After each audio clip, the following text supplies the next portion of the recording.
აბსოლუტურად ნიადაგ დარღვეული სუბსტრატები პრაქტიკულად ეკოლოგიური კატასტროფის წინაშე.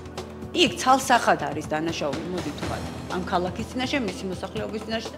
მოგვიწოდა მხარეებს, რომ სამართლებრივი აქტი გაფორმდეს და შევთანხმდეთ ეხლა სასამართლოს გზით. ქალაქი გავს დაბომბვის. ომის დროს დაბომბვა. ყველაზე მდიდარი რაიონი ვართ იმერეთში და ყველაზე ღარიბი ამას ვიძახი მოსვლიდან და ყველაზე ღარიბად ცხოვრობ ჩვენთან მოსახლეობა. ეკონომიკა ინკლუზიურია თავისი ნას. აი რისი შესაძლებლობებიც არის უთან. მოგამიე? პოზიტიური ნაბიჯები გადადგა, ნიჭის რეალიზაცია მოხდა ჭიათურაში. საგარეო სკოლის ბავშვების ინტეგრაცია მე-12 საჯარო სკოლაში საზოგადოებისთვის ძალიან წარმატებულად და კარგად მიმდინარეობს. რომ მეკითხებოდნენ რა ქვია აუცილებლად სახელს რო ვეტყოდი იმ წუთში რომ ამბობდი რომ ჭიათურიდან ვარ.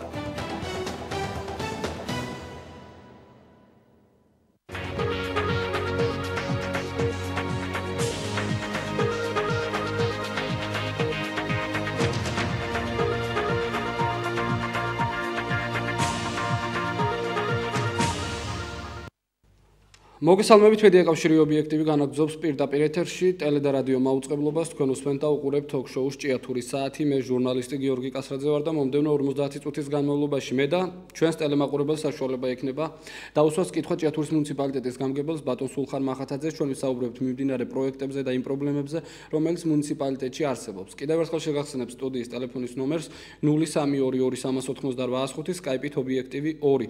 დაგვიკავშირდით და გამოთქვით თქვენი მოსაზრება.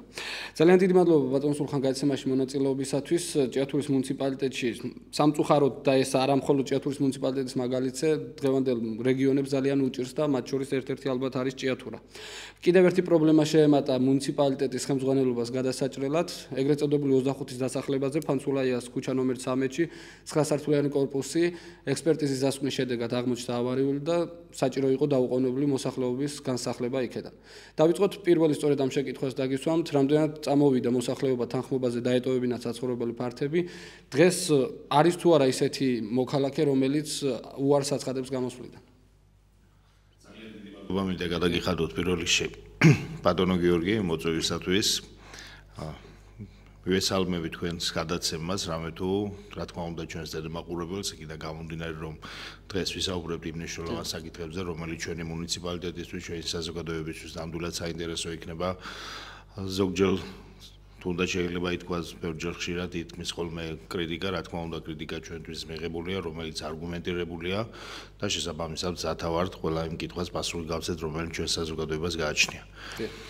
ერთ-ერთი მნიშვნელოვანი საკითხი, მტკივნეული თემა, რომელიც შეიძლება ითქვას ამ ბოლო პერიოდში წარმოშობილი, რომელიც შეეხება ფანცულაიას 13 ნომერში მდებარე 9 სართულიან კორპუსს, სადაც დღესდღეობით 17 მობინადრე ცხოვრობს ამ კორპუსში. მიუხედავად იმისა, რომ 91 წლის მიწისძვრამ ეს კორპუსი დააზიანა, მოხდა გადამაგრებითი სამუშაოები, თუმცა მის შემდგომ მოსახლეობა ძალიან ბევრჯერ ამბობდა, რომ ეს კორპუსი იყო ავარიული და არავინ ყურადღებას მათ არ აქცევდა.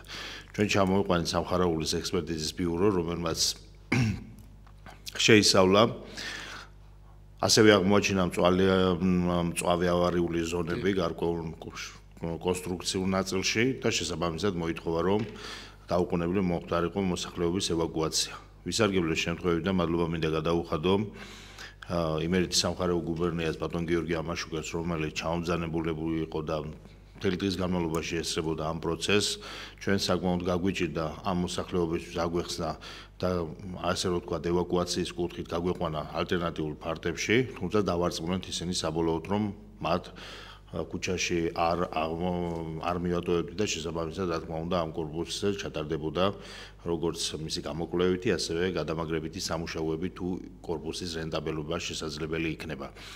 ანუ ამ ეტაპზე კორპუსის ბედი არ არის გარკვეული თავიდან ბოლომდე ბატონო სულხანი შეიძლება დემონტაჟი დაექვემდებაროს. ამ ეტაპზე მოხდა აბსოლუტურად 17-ვე მობინადრის ესე ვთქვათ განსახლება, გადავიყვანეთ ალტერნატიულ ფართებში, მუნიციპალიტეტი იღებს პასუხისმგებლობას, რომ მათ ამ ქირის საფასურს გადაუხდის მანამ სანამ საბოლოო ჯამში არ გადაწყდება მათი საბოლოო ბედი და შესაბამისად მივიღეთ გარკვეული რეკომენდაციები სამხარაულის ექსპერტიზის ბიუროდან და დროებითი პრევენციის სახით გარკვეული სამუშაოები ჩვენ ჩავატარეთ იქ. შესაბამისად ველოდებით ექსპერტის საბოლოო დასკვნას და ამასთან ერთად გადამაგრებით პროექტს, რის შემდგომ განხორციელდება შესაბამისი სამუშაოები. და მინდა კიდევ თქვენი ეთერის საშუალებით დავარწმუნო მაცხოვრებელი მოსახლეობა, რომ ნამდვილად არ მივატოვებთ ქუჩაში და ყველაფერს გავაკეთებთ. ბატონ სულხან, გავრცელდა ინფორმაცია, რომ იმ შემთხვევაში თუ ეს корпуსი საბოლოო ჯამში გახდება დასანგრევი, მისი მდგრადობიდან გამომდინარე, მუნიციპალიტეტი აიღებდა პასუხისმგებლობას ამ ადამიანების სახლებით დაკმაყოფილებასთან დაკავშირებით. ამ ინფორმაციას როგორ შეაფასებთ, რამდენად უტყუარია ეს ინფორმაცია და კიდევ ერთი 17 ოჯახი ცხოვრობს ბატონ სულხან ამ დროისათვის ამ корпуსში, თუმცა არიან ადამიანები, ვინც სოფლად ცხოვრობს, მაგრამ ბინების მფლობელია, ზოგი შეიძლება საერთოდ გასულია ჭიათურიდან, მაგრამ საკუთრებაში აქვს ფართი დაკავებული. ასეთ ადამიანებს თუ დაეხმარება მუნიციპალიტეტი. კი ბატონო, თუ საკითხი დადგება დღის წესრიგში ისე რომ корпуსის რენტაბელობა მიუღებელია და ფაქტიურად მისი დემონტაჟი გახდება საჭირო, შესაბამისად, რა თქმა უნდა, აქ უკვე მოიძებნება ის გზა, რომ მოხდეს ამ მობინადრეების დაკმაყოფილება. შემიძლია ვთქვა, რომ ყოველდღიურ განსახლების სამინისტრო მუშაობს ამ კუთხით, ასევე შესაძლებელია რომ მთავრობის გადაწყვეტილებით მოხდეს, მაგრამ დაველოდოთ წინასწარ ვერაფერს ვერ განსაზღვრავთ, დაველოდოთ მოვლენებს და შესაბამისად როგორც კი ექსპერტიზის დასკვნა დაიდება, მე გახდება უკვე ნათელი უფრო რა გზით მივდივართ და რა მიმართულებით ავიღებთ ეს ფაქტურა.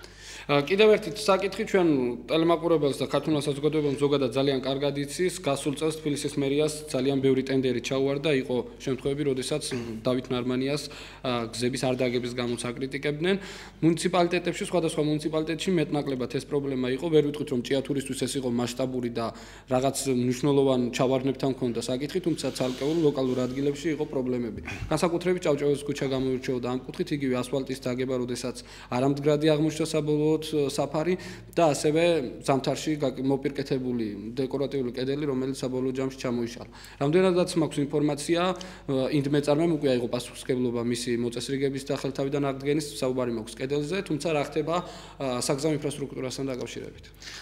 პირველ რიგში დღევანდელი მოქმედი შესყიდვების კანონის შესაბამისად ტენდერი რომელიც ცხადდება მუნიციპალიტეტი რა თქმა უნდა და ჩვენ ვერ ხედავთ იქ რომელი კეთილსინდისიერი შემსრულებელი შემოდის ან არა კეთილსინდისიერი ის სატენდერო მოთხოვნები რომელიც ჩადებული არის ესე რომ ვთქვათ სატენდერო პირობებში მის შესაბამისად ხდება ამ ტენდერის ჩატარება. არის შემთხვევები, როდესაც არაკეთილსინდისიერი შემსრულებელი შემოდის და რა თქმა უნდა პრობლემას უქმნის ამა თუ იმ პროექტის განხორციელებას და ზოგადად მუნიციპალიტეტის საქმიანობასაც. მაგრამ არის შემთხვევები, როდესაც პირიქით ხდება. თუმცა მას ვერასოდეს ვერ გამორიცხავთ.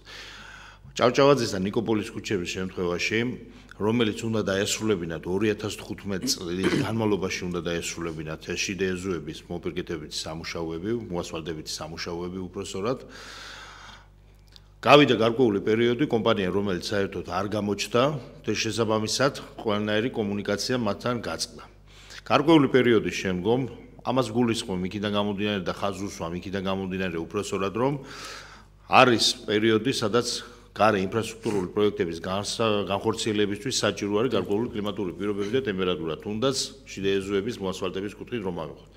მოხდა ისე რომ დაგვიანებით ჩამოვიდა კომპანიამ, ამის შემდგომ უკვე ტემპერატურამ დაიკლო, შესაბამისად ასფალტი რომელიც იმ გარკვეულ ზღურმაჩვენებელს რომელზეც უნდა დაიგოს ჩამოცილეს ტემპერატურა შესაბამისად აღმოჩნდა რომ უხარისხოდ გაკეთა.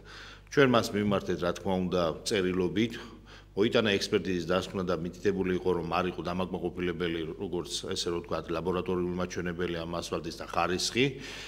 მივმართეთ რომ რა თქმა უნდა გამოესწორებოდა ეს ხარისხები და იყო ალბათ სატენდერო პირობებში ის რომ მას უნდა გამოესწორებინათ გარანტია რა თქმა უნდა არა მარტო დაუშვათ შესრულების პერიოდში, არამედ ხელშეკრულებაში გათვალისწინებულია რომ 1 წლის განმავლობაში ნებისმიერ შემსრულებელი კომპანია რომელიც იღებს ვალდებულებას თუ იქ მექანიკური დაზიანების გარდა სხვა ხარვეზები აღმოჩნდება შესაბამისად ვალდებულია ის რომ ეს ხარვეზები აღმოჩნდეს 1 წლის განმავლობაში. თუმცა ვერ მივედი ჩვენ იმ 1 წლამდე. შესრულებაშივე იყო პრობლემა და დღესაც ძლდება ეს პროცესი, რა თქმა უნდა, ამაზე ჩვენ თვალს ვერ დავხუჭავთ, სანამ არ იქნება აღმოფხვრული ეს ხარვეზები და გასორებული. რამდენ თანახმაა კომპანია, ვერ მიიღებს კომპანია ჩვენიდან. რა თქმა უნდა, მზად არის ამისთვის, რომ თუმცა გარკვეული სამუშაოები მათმა ჩაატარეს თებერვლის თვეში, მაგრამ არ იყო ის ტემპერატურა, რომელიც რა თქმა უნდა მის ხარისხს განსაზღვრა. მაგრამ დარწმუნებული ვარ, რომ რა თქმა უნდა, სანამ არ შეასრულებენ გამოაცხადებენ ამ ხარვეს, მუნიციპალიტეტიდან ვერ მიიღებენ ვერც ერთ-ერთს. კიდევ ერთი პრობლემა, ჩვენ შევეხეთ ტენდერებს, გასულ წელს გამოცხადდა აუქციონი, რომელიც გულისხმობდა 17000 ლარა თუ ზუსტად მახსოვს, ყოფილი პიონერთა სასახლის დემონტაჟს. ჩვენ ამასთან დაკავშირებით გადაცემა გვქონდა მომზადებული, თქვენ ბრძანდებოდით სტუმრად და მაშინ არ იყო გადაწყვეტილი კულტურის ეროვნული სააგენტოს, ძეგლთა დაცვის ეროვნული სააგენტოდან მიენიჭებოდა თუ არა უძრავი ძეგლის სტატუსი აღნიშნულ შენობას.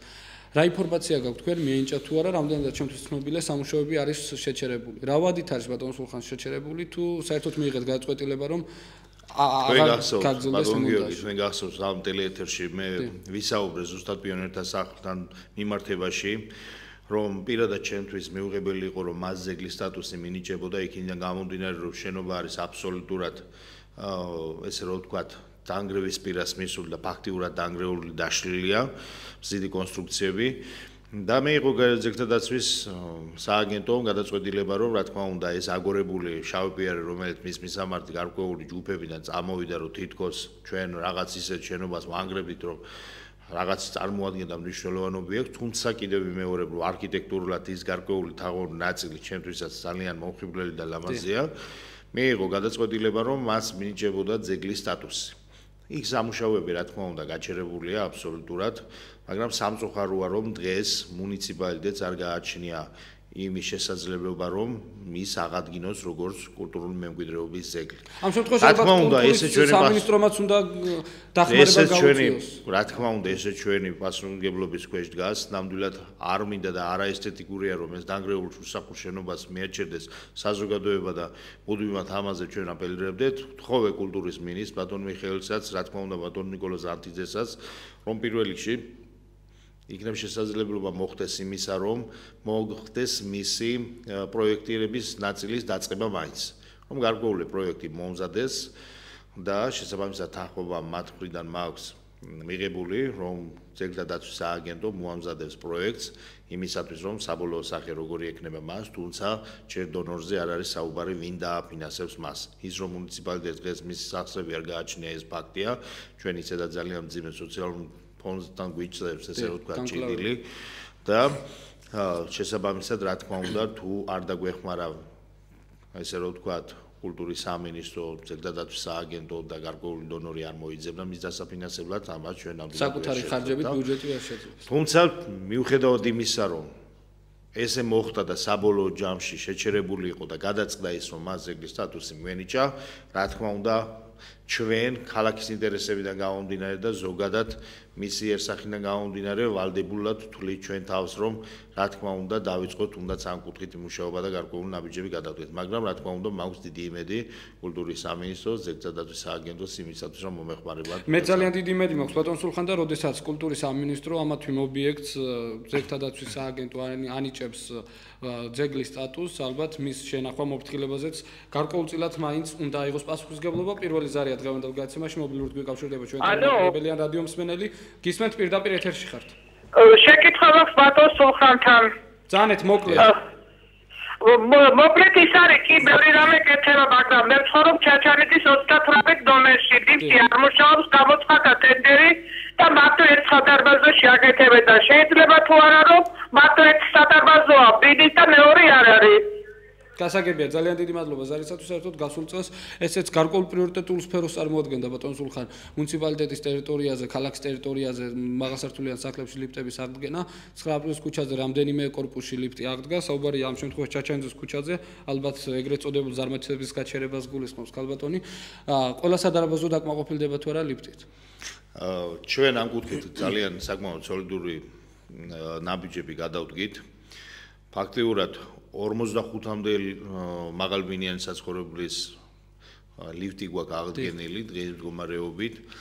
2016 წლის ბიუჯეტში ჩადებული ჰქონდა 100.000 ლარი, გამოცხადა ტენდერი შესაბამისად ამ 100.000 ლარით 6 კორპუსის ლიფტის აღდგენაზეა საუბარი. ჩამონათვალში არ ვიცი რამდენად მახსოვს ახლა არის თუ არა ჩაჩანიძის ქუჩის ის კორპუსი ზუსტად, თუმცა გარკვეული ეკონომია ამ ტენდერიდან დარჩა, შესაბამისად, თუ იქნება მზაობა მოსახლეობის, ვინაიდან ეს თანადაფინანსების პრინციპით ხდება, რომ მთლიანი ღირებულების 10%-ში მოსახლეობა უნდა შევიდეს, თუ იქნება მზაობა მოსახლეობის და მისი გადახდის უნარიანობა, ჩვენ რა თქმა უნდა მზად ვართ, რომ დამატებით თანხები კიდევ მოვიზიოთ ლიფტების აღდგენის კუთხით და შესაბამისად, რა თქმა უნდა, მისი აღდგენა განვახორციელოთ. მორიგი კიდევ ერთი ძალიან დიდი პრობლემა, ეს თქვენ ძალიან კარგად იცით, არის სასმელი წყლის პრობლემა. ჩვენ გადაცემას ერთ-ერთმა ქალბატონმა მოაწოდა წერილები საკმაოდ ვრცელი ინფორმაციებით, მათ შორის ერთ-ერთ წერილში პირდაპირ იყო მითითებული ბატონი თენგი შერგელაშვილისაგან, რომ მუნიციპალიტეტს ევალებოდა სოფლებში განთავსებინა ბანერები, მისათვის რომ მოსახლეობის გაფრთხილება მომხდარიყო სასმელი წყლის დაბინძურებასთან დაკავშირებით. ჭიათურის მაჟორიტარმა დეპუტატმა ბრძანა, რომ ადგილობრივმა ხელისუფლებამ ეს არ გააკეთა და თუმცა არც სოფლებში არ განთავსებულა ბანერები, რა სიტყვით ამასთან დაკავშირებით, რატომ არ მოხდა მოსახლეობის გაფრთხილება. თუმცა სანამ იპასუხებდეთ, მოდით მორიგ ტელემაყურებელს მოვუსმინოთ და ეს საკმაოდ მწვავე პრობლემაა და ვიცით რომ აქტიურად მუშაობთ თქვენს დეპუტატით, თუმცა წინსვლა სამწუხაროდ ამ მიმართულებით არ შეიმჩნევა. გისმენთ პირდაპირ ეთერში ხართ. ბატონო სულხან, გამარჯობა, მოგესალმებით. მოგესალმებით. ერთი ასეთი კითხვა მაქვს. პირველი ქვემოთ ნინოშვილის ქუჩაზე აშენებული იყო ბატონი დათო ახვლედიანის მიერ სასტუმრო, რომლებიც მრავალი წლის მანძილზე ვერ გამოიყენა ჭიათურამ. ამავდროულად ვიცით, რომ ჭიათურაში ფაქტიურად სასტუმრო არ არის. ვისი განსხვავება იყო, რომ ინგრევა აგურ ყიდიან, ხოლო ამ სახლის ან თორვილებისთვის, ან სხვა დანიშნულებისთვის. დასაგებია ძალიან დიდი მადლობა საუბარია ნიკოპოლის ქუჩას თუ წყალზე გვიპასუხეთ ბატონ სულხან და ეს თემაც გავიაროთ, საინტერესოა. მინდა პირველ რიგში გავცე რა თქმა უნდა ჩვენს ტელემაყურებელს პასუხი ის რომ ის სასტუმრო რომელიც შენებარე იყო თუმცა ატმოსფერული ნალექების და გარკვეული დროის განმავლობაში ფაქტიურად ეს შენობას დანგრევის პირას იყო მისული და იშლებოდა ნელ-ნელა ეს არ იყო მუნიციპალური და სახელმწიფო ქონებას არ წარმოადგენდა ეს იყო ჯორჯია მანგანეზის საკუთრება ანუ მის ბალანსზე არსებული ქონება შესაბამისად ჯორჯია მანგანეზმა მოახდინა მისი პრივატიზება კერძო პიროვნებებზე სახელი და გვარი ზუსტად აღარ მახსოვს ახლა უმარშებს და შესაბამისად რა თქმა უნდა აქ მუნიციპალიტეტი უძლური იყო რადგან მის ბალანსი არ იყო და ეკუთვნოდა ჯორჯია მანგანეზს და კერძო პიროვნება მოითხოვა მისი დემონტაჟი განახორციელებინა და მის ადგილზე გარკვეული ანუ ესე რომ ვთქვათ სხვა სახის ინფრასტრუქტურული პროექტი განახორციელოს თუმცა ეს პროექტი პროცესი საკმაოდ გაიწელა ესე რომ ვთქვათ მისი სადემონტაჟო სამუშაოები ესე რომ ვთქვათ საკმაოდ გახანძლივდა და ჩვენ მას ალბათ აწუხებს კიდევაც იქ ადგილობრივ მოსახლეობას 14 სართულიანი კორპუსი დგას მოსახლეობას აწუხებს და ჩვენი ზედამხედველობის ჯგუფმა რამოდენიმეჯი გააფრთხილა ის რომ დროზე განახორციელონ მათ ეს რომ დაასრულდეს ეს პროცესი საბოლოოდ იმისათვის რომ მოსახლეობა შეძუხებულია ნამდვილად და მას ჩვენ პირადად ძალიან დიდ ყურადღებას ვაქცევთ. რაც შეეხება თვითონ სასმელი წყლის პრობლემას, სასმელი წყალი ჭიათურისთვის არის ძალიან ესე რომ ვთქვა მტკივნეული თემა, ვინაიდან აქ ეხება როგორც ქალაქის წყალმომარაგებას, ასევე სოფლის წყალმომარაგებას, ის რომ ქსელებზე ძალიან ბევრჯერ არაერთ გადაცემაში ყოფილა საუბარი რომ ნაწილი ეკუთვნის ჯორჯია მანგანეზს ეს არის 16 საათუმბო სადგური და 250 კილომეტრი ქსელი და ქალაქის ნაწილი, რა თქმა უნდა, ქალაქის ნაწილი კი არა, უფრო სწორად, მთლიანად ქალაქის წყალმომარაგება გაერთიანებული წყლის კომპეტენციას წარმოადგენს. შესაბამისად, მინდა აღვნიშნო, რომ ჩვენ ის რომ სურსათმოძღვრების სამსახურიდან ლაბორატორიული დასკვნები მივიღეთ, რომ ეს წყალი იყო, რა თქმა უნდა, დასალევად სანამ გადმოდუღების პროცესი არის მოხდებოდა მისი მიღება. ამის შემდგომ ჩვენ მიმართეთ როგორც გაერთიანებულ წყალს, ასევე ჯორჯია მანგანეზს მიმართეთ წერილობით, რომ მოხდარიყო ამ პრობლემის აღმოფხვრა, მაგრამ ამ პრობლემის აღმოფხვრა ესე ადვილი არ არის, ვინაიდან პირველ რიგში მოსაწესრიგებელია სათავო ნაგებობები და შესაბამისად, რა თქმა უნდა, ქსელის რეაბილიტაცია უნდა მოხდეს. ჩვენი წარმომადგენლების საშუალებით და რა თქმა უნდა, ეს ჩვენმა დეპუტატებმაც მაჟორიტარიმაც ყველა საქმის ყურში იყო, იქიდან გამომდინარე, რომ მოსახლეობისთვის ინფორმირებული ყოფილიყვნენ თუ რა სახის დაბინძურებასთან ჰქონდა საქმე. მაგრამ მარტო ესე რომ ვთქვათ, საუბარი ამ საქმეს არ უშველის და ვერ მოგვარდება. ჯორჯია მანგანეზმა გადადგმა ის ნაბიჯი, რომ დააფუძნა მან ახალი შპს, სადაც აბსოლუტურად ჩვენც მოეხმარეთ, რომ მისი ქსელები და სათნობო სადგურები დარეგისტრირებული იყო ამ კომპანიის ბალანსზე და იგებს ვალდებულებას, რომ შესაბამისად, რა თქმა უნდა, როგორც ქსელის რეაბილიტაციის კუთხით, ასევე სათეო ნაგებობის მოწესრიგების კუთხით, პლუს ის, რომ საკლორატორო გაკეთდება სათეო ნაგებობაში, ეს როგორც მე ინფორმაცია მაქვს ჯორჯია მანგანეზიდან, ვფიქრობ, რომ გადაიდგმება ამ კუთხით ნაბიჯები და ამ წლის ესე რომ ვთქვათ, გამოსწორების კუთხით წავალთ. თუმცა ძალიან დიდი ძალისხმევა დაჭირდება უშუალოდ ნაწილზე ვისაუბრე ხლა მე, რომელიც სოფლების წყალმომარაგების კუთხით და ჯამში დაახლოებით 600,000 ბენეფიციარზე ხდება ფაქტიურად ამ წყლის სისტემების მიწოდება და რაც შეეხება თვითონ ქალაქის წყლებს. სამწუხაროა, რომ ჩვენ ქალაქის წყლის პროექტი, რომელიც უნდა განხორციელებულიყო, ვერ დავიწყეთ 2015 წელს, თუმცა ისიც შემიძლია აღვნიშნო, რომ ის პროექტი, რომელიც მომზადდა და შეთანხმებული იყო მუნიციპალიტეტთან, რომელიც უნდა განხორციელებულიყო, იყო აბსოლუტურად ხარვეზებით და შესაბამისად გაერთიანებულმა წყალმა აბსოლუტურად ეს პროექტი გვერდზე გადადო. მე ხლა ამ ეტაპზე არ მინდა რომ დავაანონსო, თუმცა ძალიან დიდი იმედი მაქვს, რომ წელს გადაიდგმება უფრო თანხმობრივადაც სერიოზული ნაბიჯები ამ კუთხით, თუმცა მოვლენებს არ მინდა წინ გავასწრო და საზოგადოება შემდგომ შეცდომაში შევიყვანო.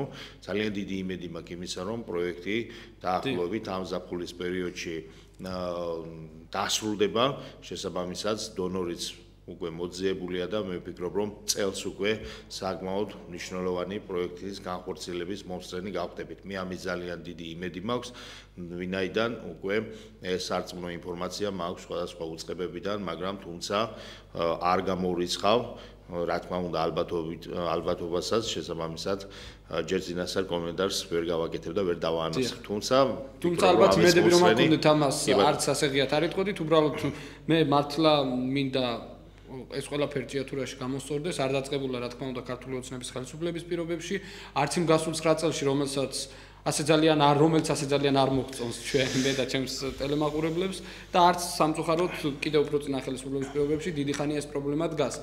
კიდევ ერთხელ უნდა შეგეხსენო სტუდიის ტელეფონის ნომერი 03222805, სკაიპით ობიექტივი 2 და მორიგი ზარი კვლავაც მობილური ჩართვა, აქტიურობს ჭიათურის საზოგადოება ეს. რა თქმა უნდა, ბუნებრივია, ამას ველოდით კიდეც. გისმენთ პირდაპირ ეთერში ხართ. დიახ. ისაუბრეთ. მოგესალმებით. მე ვარ ჭიათურის მაღალმთიან სოფელ ხრეითიდან. დიახ.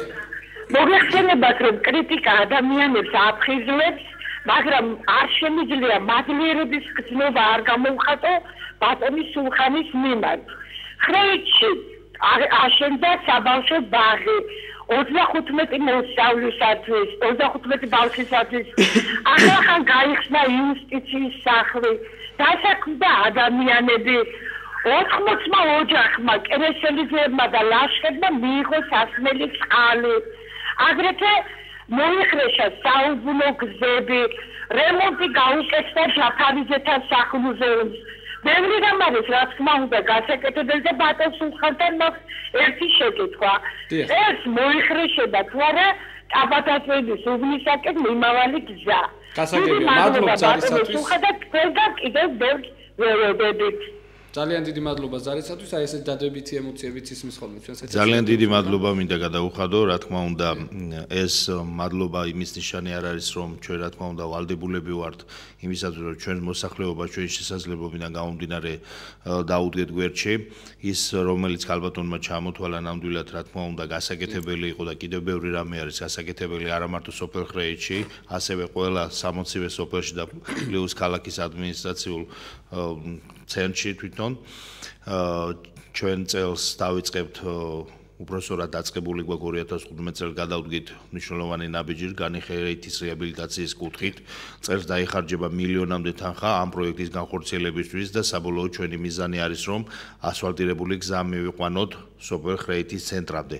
რაც შეეხება ხრეითი მაღალმთიანი სოფელია და შესაბამისად მე ძალიან კარგად ვიცნობ მის უბნებსაც და საჭირო არის შიდა საუბნო გზების შეკეთება გარკვეულწილად ჩვენ მოვაწესრიგეთ, თუმცა შემიძლია აღვნიშნო რომ გარემოსდაცვის სამინისტროს მივმართეთ უკვე ჩვენ ინერტულ მასალაზე 3 თვიანი ლიცენზიის გათავისუფლების შესახებ და როგორც კი მოგვეცემა ამის საშუალება, ამასთან ერთად მოგეხსენებათ რომ შევიძინეთ ახალი სპეცტექნიკა იმისათვის რომ სწორედ მუნიციპალიტეტის საქმიანობა იყოს უფრო მოქნილი და შესაბამისად ელემენტარული პრობლემების მოგვარება უფრო მყისიერად შევძლოთ ჩვენ მისი გადაჭრა და როგორც კი მოგვეცემა ამ ინერტულ მასალებზე უფლება შესაბამისად ჩვენ დავიწყებთ არა მარტო სოფელი ხრეითის მიმართულებით, არამედ მთელი მუნიციპალიტეტის მიხედვით იმ შიდა საუბნო გზების შეკეთებას, სადაც გაუვალი სიტუაცია და მძიმე სიტუაცია.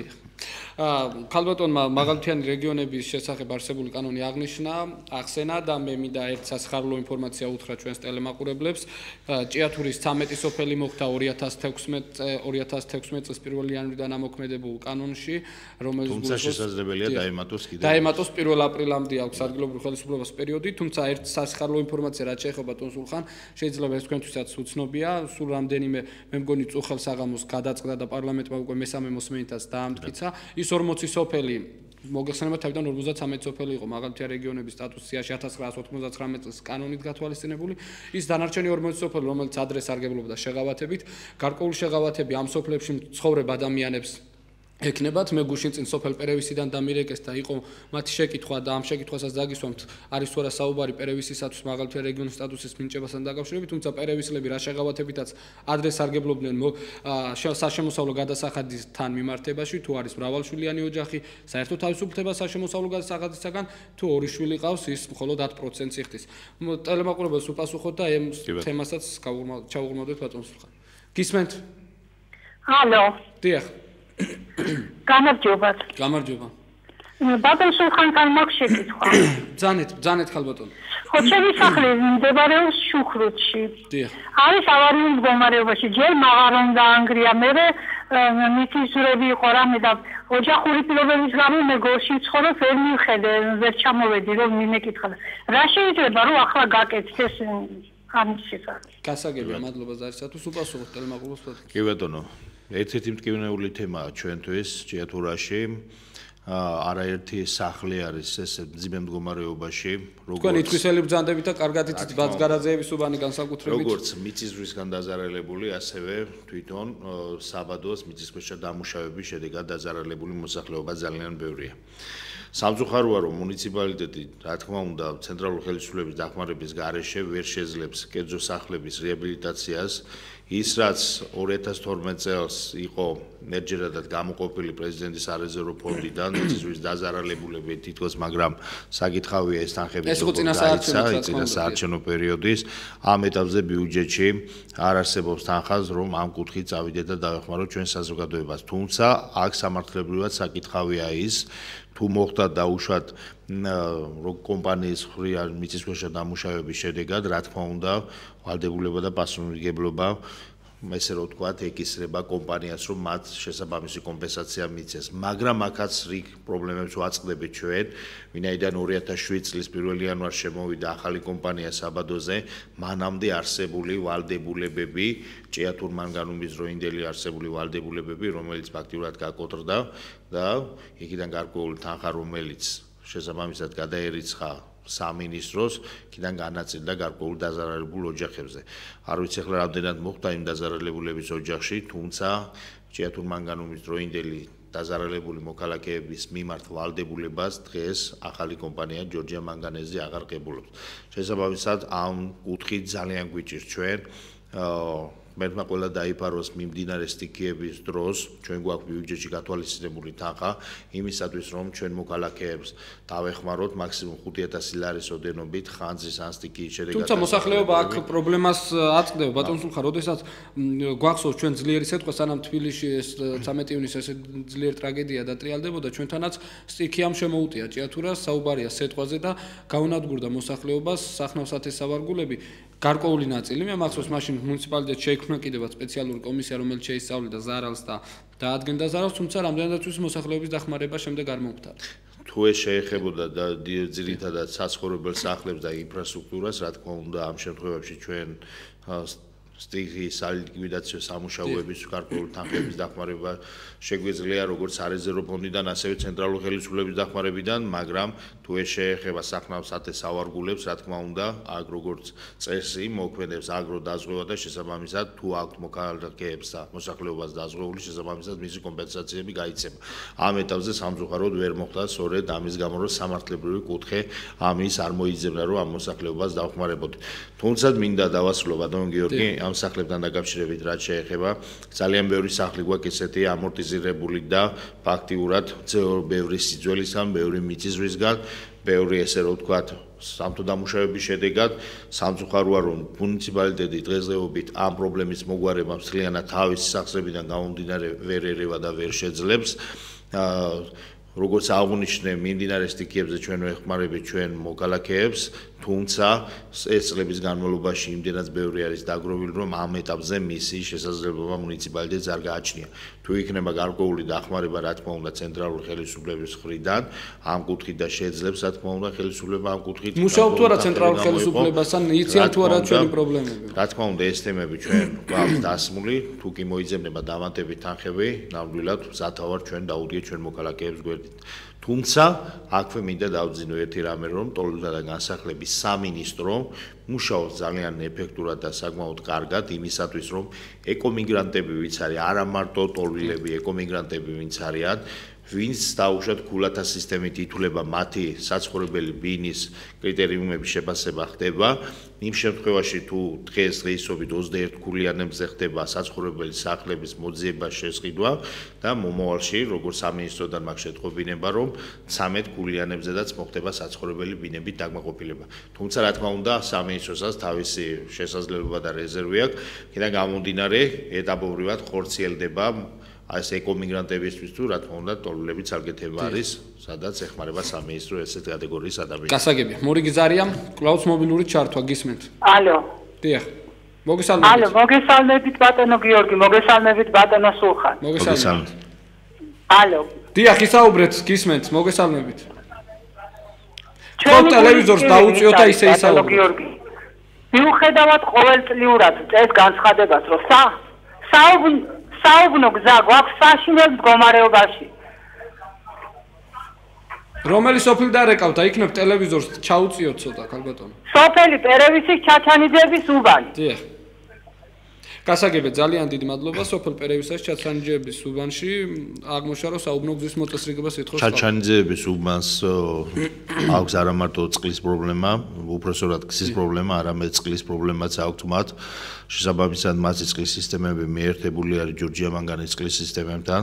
გარკვეული სამუშაოები დაიწყო ახლა შუქრუთი პერევისის მიმართულებით, სადაც ქსელის რეაბილიტაცია ხდება და შესაბამისად ახალი მილგაყვანილობის დამონტაჟება მიმდინარეობს, სადაც ეფექტი უნდა მოქცევს მთლიანობაში ამ წყლის სისტემების რეაბილიტაციამ, რა თქმა უნდა, პერევისის და შუქრუთის მაცხოვრებლებისთვის. რაც შეიძლება შიდა საუბნო გზას, რა თქმა უნდა, ჩვენ მოვინიშნავთ ამ თემასა და მზათა ვართ რომ დახმარება გავუწევთ. კიდევ ერთი პრობლემა, რომელიც შეეხება ეკოლოგიურ მდგომარეობას, ყველამ ძალიან კარგად ვიცით, საშინელ მდგომარეობაშია ჭიათურის ეკოლოგია ამ მიმართულებით. ალბათ ზესტაფონის შემდეგ თუ არ გადაუსწარით ზესტაფონს, ერთ-ერთი ყველაზე დაბინძურებული მუნიციპალიტეტია მთელი საქართველოს ტერიტორიაზე, ზესტაფონში ფილტრების დაყენება მოხდა ფეროზე და შესაბამისად იქ მანგანუმის ტვერი მაინც არიბნება ასე ღიად ქალაქის ტერიტორიაზე, ქალაქის ქუჩებში, ქუთაისის სასამართლოს მიერ მიღებული გადაწყვეტილებით და შეთანხმებით მანქანები, ძიმეწონიანი მანქანები მოძრაობენ. პირველი რაც მინდა გკითხოთ ბატონ სულხან, რატომ არ მოხდა ამ სასამართლოს მიერ მიღებული გადაწყვეტილების გასაჩივრება და რატომ ჩვენ დაუთმეთ ასე რომ ვთქვათ საშუალო ფირმებს ქალაქის ტერიტორიაზე თავისუფლად ეზიდათ მარგანეცი ინფოზე, როდესაც ყველანაირი შეთანხმება დაარღვიეს, თუ უნდა გაიარა საათში ერთ მანქანას, ნახევარ საათში 30 დადიოდა ბოლოს ისე აწებლურად გაქონდათ მარგანეცი და ალბათ ამან გამოიწვია კიდევაც ერთ-ერთი ფაქტორი ჯორჯია-მანგანეზის გაჩერების ჭარბი მარაგის დაგროვება ზესტაფონში. კი ბატონო.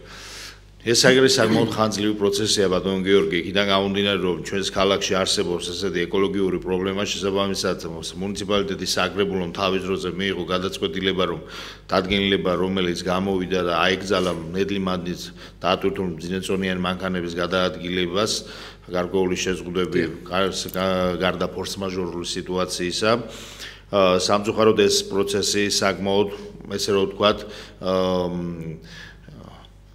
მუნიციპალიტეტს და კომპანიებს შორის საკმაოდ დიდი დავა და მე ვფიქრობ დღესაც არ არის დასრულებული საბოლოოდ ამ მიმართულებით ჩვენ შორის ეს ურთიერთობა.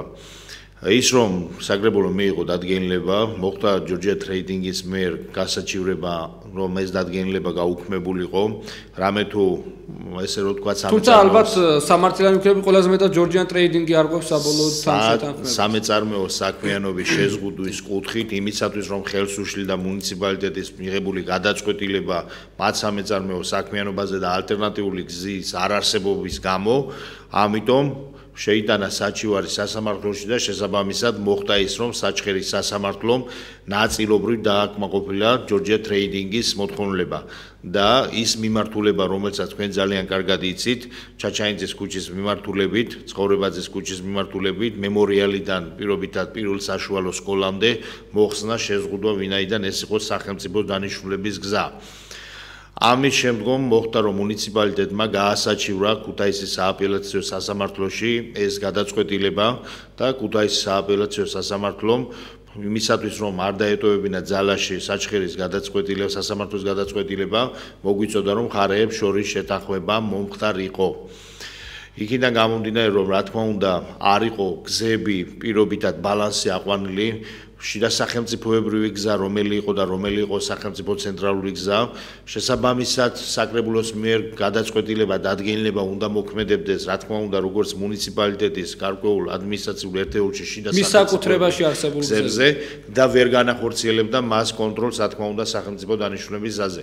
აქედან გამომდინარე მოგვიწოდა რომ ურთიერთშორის შეთანხმება მომხდარიყო და მოხდა შეთანხმება იმ კუთხით რომ სამშაბათ, ხუთშაბათ და შაბათს არა სადღესასწაულო დღეებში, არა საბაზრო დღეებში აკრძალულიყო დაუშვათ მათი გადაადგილება და გარკვეული გრაფიკი დღის განმავლობაში და საათში არა უმეტეს 6 მანქანისა.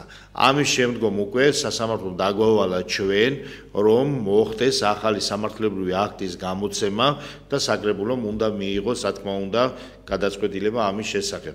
მიმდინარეობს ახლა თვითონ რომ მოხდეს გზების ბალანსი აყვანა შიდა სახელმწიფოებრივი გზები რომელია მუნიციპალური გზები. თქვენ ხართ თუ არა წინააღმდეგი ამ მანქანების ქალაქის მიგზე მოძრაობის ბატონო. მე პირადად რა თქმა უნდა ჩემთვის არასასიამოვნოა არა მარტო ჩემთვის მოსახლეობის როდესაც ეს მძიმეწონიანი მანქანები გადაადგილდებიან და თუ გავითვალისწინებთ აქ მანქანის გადაადგილებაზე იმდენი პრობლემა არ არის და უკმაყოფილება მოსახლეობის რამდენადაც არასრულებენ თვითონ ამ დადგენილებით შესრულებულ პირობებს რომ მანქანა უნდა იყოს მისი ძარა და საბურავები გარიცხილი მდგომარეობაში გადახურული რომ დამტვერიანება არ გამოიწვიოს. თუ ეს რა თქმა უნდა შესრულებული იქნება ეს პირობა შესაბამისად გარკვეულწილად ჩვენ ესეთ პრობლემებს უფრო ნაკლებად წავაწყდებით მაგრამ აქ ყველაზე მეტ უკმაყოფილებას სწორედ ეგ იწვევს რომ არ სრულდება ეს პირობები გავლა გამოვლით დაუშვათ რა თქმა უნდა ამას თავისი ეფექტი მოყვება იმ კუთხით რომ რაც მეტი მანქანა დადის შესაბამისად დაბინძურება მეტია თუ ის გაურეცხავია მაგრამ აქ ვერ ზღუდავ დაუშვათ და ვერ შეზღუდავ რომ ქვიშის დატვირთული მანქანები გადაადგილდებიან და რა თქმა უნდა მასაც თავის დამტვერიანება რა თქმა უნდა და საკმაოდ მაგალითად თუნდაც საჩხერიდან წამოსულს მოდით მორიგტელ მაყურებელს მოусმინოთ გველოდება ჩვენი მაყურებელი გისმენთ ხაზზე ხართ არაფერი არ გვაქვს თუ რაში წილა მარიაჟობს ეს ჩვენი სულხან ბატონი დიახ კითხვა ხომ არა გაქვთ რამე? გთხოვთ გასაგებია თქვენი მოსაზრება. მარიაჟობს, რა ვიცი, გაგვეცინა გულიანასი გაგვეცინა ამ სიტყვაზე მე და ბატონო. კიდევ ერთი პრობლემა ახალ საწარმოს შეეხება, რომელ ჯორჯიან მარგანეს მოდი ვთქვათ, ახალი სამრეცხი უნდა აშენებულიყო, ახალი ქარხანა გამომდიდრებელი, აღარ მოხდებოდა მდინარე ყვირილის დაბინძურება, თუმცა თქვენ შენიშვნები ქონდათ ზუსტად იმ ადგილზე მისი განთავსების, სადაც გეგმავდა ეს კომპანია, თავისუფლად გარემოსდაცვის სამინისტროსაც ქონდა ალბათ შენიშვნები, ვინაიდან 26 თებერვალს უნდა მომხდარიყო ამ პროექტის დამტკიცება, თუმცა არ მოხდა. მოდით მორიგზარს უპასუხოთ, გისმენთ. ისაუბრეთ. ალო დიახ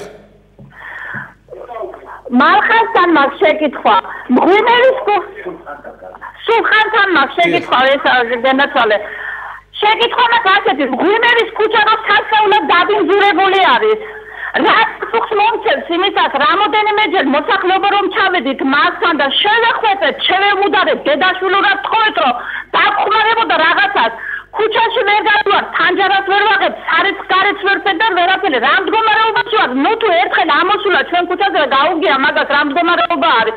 საშინელ მდგომარეობაში ვარ, გაჩერება რო აღარ შეიძლება.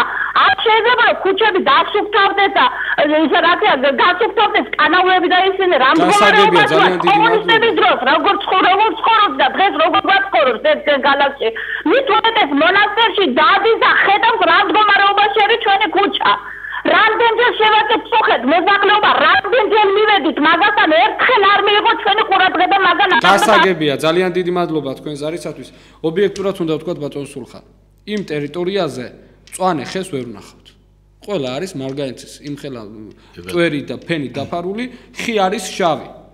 გვაქვს შავი მდინარე, ქალაქი შავი და აგერ ხეებიც გაშავდნენ ამ მარგანეცის წვერით. საუბარია გიორგაძის ქუჩაზე და მღვიმევის ქუჩის შეფენილობაზე.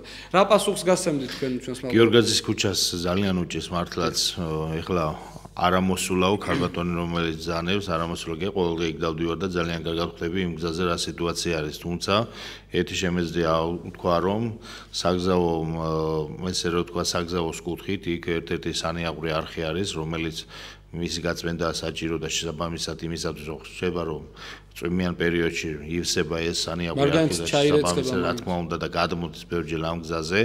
თუმცა მართლა ძალიან მძიმე მდგომარეობაა იმ კუთხით რომ ესე რომ ვთქვათ არა ქალაქის გავლით, არამედ თუნდაც თაბაგრებიდან ჩამოსული ესე რომ ვთქვათ სატვირთო ავტომობილები ასევე მღვიმევიდან ჩამოსული სატვირთო ავტომობილებს უწევთ ამ ქუჩის გადაადგილება და ყველაზე ისე იქვია გამამდიდრებელი ქარხნები ბატონ სულხან. რა თქმა უნდა და ამიტომ პეროფის და იქეთ ცოტა ზევით კიდევ ეხლა ჩვენ ვფიქრობთ რომ ქალაქის ინტერესებიდან გამომდინარე ის რომ გადაიდგა ნაბიჯი თუმცა როგორ გადაიდგა ეს თქვენ ძალიან კარგად იცით რომ ქალაქისთვის შემოიყვანეს კომპანიებმა სარწყავი მანქანა არ არის ეს არის ტვერსასრუტი რომელიც საკმაოდ ძლიერი მოცულობის არის და საკმაოდ კარგი ეფექტურია თუმცა სამართლებრივად ჯერ ვერ გადაწყდა რომ ეს მუნიციპალიტეტი გადმოცემოდა და ყოველდღიურ რეჟიმში ჩვენ გვემუშავნებინა ამასთან ერთად ჩვენ დამატებით ვფიქრობთ კიდევ იმისათვის რომ ქალაქმა შეიძინოს ერთი სარწყავი სპეცმანქანა რომელიც უზრუნველყოფს ყოველდღიურად ამ ქუჩების გარიცხვას სხვანაირად ესეც იმ ეკოლოგიის ნაწილია რომელზეც ქალბატონი საუბრობს ზოგადად რომელიც ქალაქის დაბინძურებასთან გვაქვს საქმე რამე თუ აქაც არ ხდება დასუფთავებული და ესე რომ ვთქვათ გარეცხილი სატვირთო ავტომობილების გადაადგილება და შესაბამისად ამ დაბინძურებას იწვევს. მაგრამ უნებრივია იქნება ბატონ სულხან დაბინძურებულიც. აი თუნდაც საჩხერის გზატკეცილზე რომელიც ქარხანა გაიხსნა კერძო პირის ფლობელობაში საერთოდ მორგოული აქვს ჯებირი მას და მარგანეცი პირდაპირ ასფალტზე იყრება და ცენტრალურ მაგისტრალზე მოდით მორიგ ტელემაყურებას მოусმინოთ და ეს საკითხები გარემოს დაცვის პრობლემებთან დაკავშირებით მოვიხილოთ. ასევე ბიუჯეტზე მინდა გკითხოთ საკმაოდ არასწორი ინფორმაციები გაავრცელეს სხვადასხვა ტელეარხებმა რომლებმაც ზუსტად ვიცი რომ ჭიათურის საათიდან აიღეს ინფორმაცია მაგრამ კარგად მოესმინოთ ჩვენი გადაცემისთვის უკეთესი იქნებოდა. ორი გზარია გისმენთ. ისაუბრეთ. ალო. დიახ. მოგესალმებით ბატონ სულხანთან მაქვს ერთი კითხვა თუ შეიძლება. ბრძანეთ. კი ბატონო. ბატონ სულხანთან. ბრძანეთ ისაუბრეთ. მაგარო ორი ნომრის დასახლებასთან დაკავშირებით რომელიც ფაქტიურად მემორიალის დასახლებასთანაა მიმბული. და სადაც არ არის გზა, არ არის გაზი და რაც შეეხება წყალს, რომელიც ათეულობით წლებია არ მოდის სოფელში და დაზიანებულია მთლიანად სოფელი, თქვენც კარგად იცით, მე მგონი იმყოფებოდით ამ ეგრეთ წოდებული ორ ნომრიდან რეკავთუ. დიახ და რა გზება, გზები და გადაწყილია მთელი გაე ინფრასტრუქტურა საერთოდ მოშლილია ყველაფერი სოფელში. და თუ ეშველება რამე საერთოდ ამ დასახლებას. გასაგებია ძალიან დიდი მადლობა. ზარისათვის ზუსტად 5 წუთი გვჩება და მოკლედ უნდა უპასუხოთ ტელემაყურებელს ბატონ სულხან, იმიტომ რომ ბიუჯეტის თემა უნდა გავიაროთ.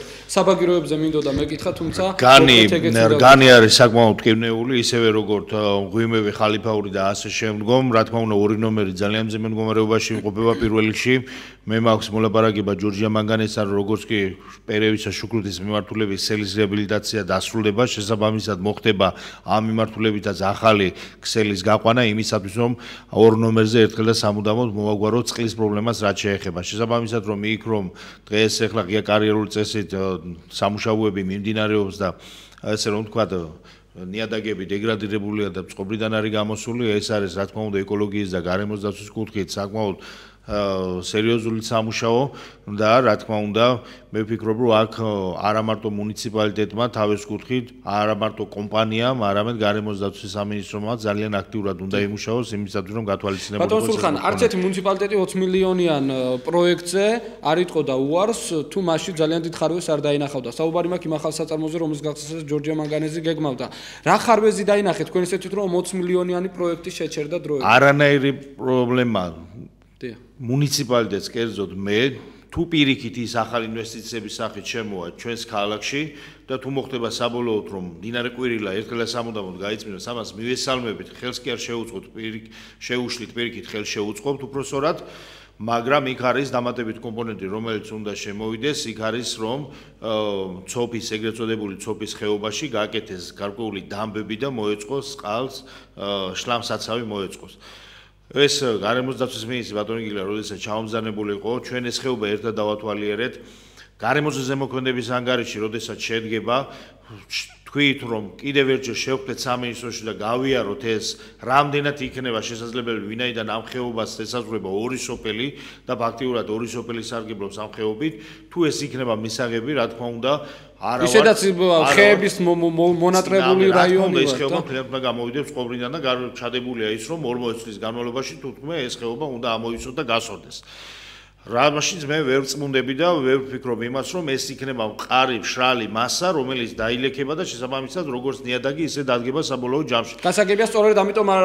აწევს ალბათ გარემოს დაცვის შემოსება როდესაც გაკეთება დარწმუნებული ვარ რომ ერთ შეხვედრა გაკეთება გარემოს დაცვის სამინისტროსთან ერთად თუ იქნება ეს მიზანშეწონილი და ჩათვლის სამინისტროც რა თქმა უნდა მე მზათა ვარ რომ ხარდაჭერა და კიდევ მოკლედ უნდა მიპასუხოთ რაც შეეხება საბაგიროებს 9 აპრილის ქუჩიდან მოგწერეს რომ გარაჟების დემონტაჟი იგეგმება რომელიც მოსახლეობას აქვს კერძო საკუთრებაში და მოხდება თუ არა მათი ანაზღაურება ბატონ სულხან ერთ წელზე მეტია დაახლოებით საბაგიროები გაჩერებულია როდის იწყება დემონტაჟი ძველი სადგურების მოკლედ ძალიან მე არ მეგონა ძალიან მოკლედ ვიტყვი თუ საბაგიროების თემას რა თქმა უნდა რომელიც იდეის დონეზე წარმოიშვა და ეს ფაქტიურად ჩვენ სისრულემდე მოყვავს თუ ამხელა წინააღმდეგობა წააწყდებოდა გარკვეული ჯგუფების მიერ თუნდაც მოსახლეობა ამას გაგებით უნდა შეხვდეს 40 მილიონიანი პროექტი რომელიც დღესდღეობით ჩვენს ქალაქში მუშავდება რომელიც უნდა განხორციელდეს ეს მე მგონი საზოგადოების ინტერესებიდან გამომდინარე კეთდება პირველ რიგში და ქალაქის ინტერესებიდან გამომდინარე იქ რომ ლეჟუბაში და კიდევ სხვა ადგილებში კერძო საკუთრებებთან გვიწევს რა თქმა უნდა შეხება აქ საუბარია იმაზე რომ ექსპერტიზის მიერ მოხდება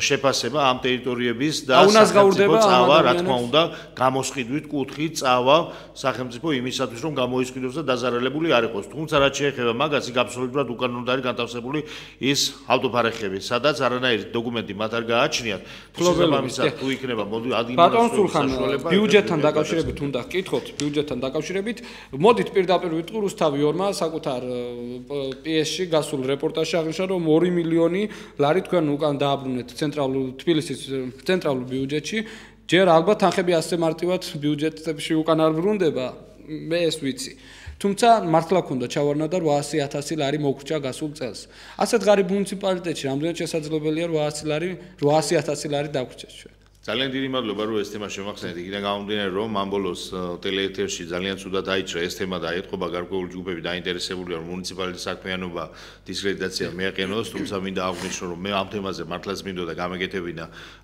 რომ ის პირველ არხზე საზოგადოებრივ ტელეეთერში ბატონი მურმან ვარათაშვილი გამოვიდა თურმე ჭიათურის თემები აინტერესებდა და საბოლოოდ მე სხვა თემით წამოწია რომ ჭიათურას 2 მილიონი დარჩა შემდგომ აიტაცა ეს პოსტსკრიპტუმა რომ 10 მილიონიდან 2 მილიონი თბილისში დაბრუნდა ეს არის აბსოლუტურად რაც საზოგადოების შეცდომაში შეყავს და უნდა გამარტო ზოგადად ბიუჯეტი რა არის ეხლა ფინანსურად თუ გვინდა განსაზღვროთ რა არის ბიუჯეტის ფუნქციონირება და მისი არსი ეს არის მისაღების შემოსულობები, გასაწევი, გადასახდელები და ნაშთი ცვლილებების ერთობლიობა, რაც მუდმივი ცოცხალი პროცესი არის. ბიუჯეტში გარკვეული თანხები შემოდის, იწერება ტენდერის შესახებ. რა თანხას დრო აღარ გაქვს? ჯერ პირველ რიგში მინდა რომ 9 მილიონ 214,000 ლარი ქონა დამტკიცებული, დაზუსტებული ბიუჯეტი 18 მილიონ 418,000 ავედით.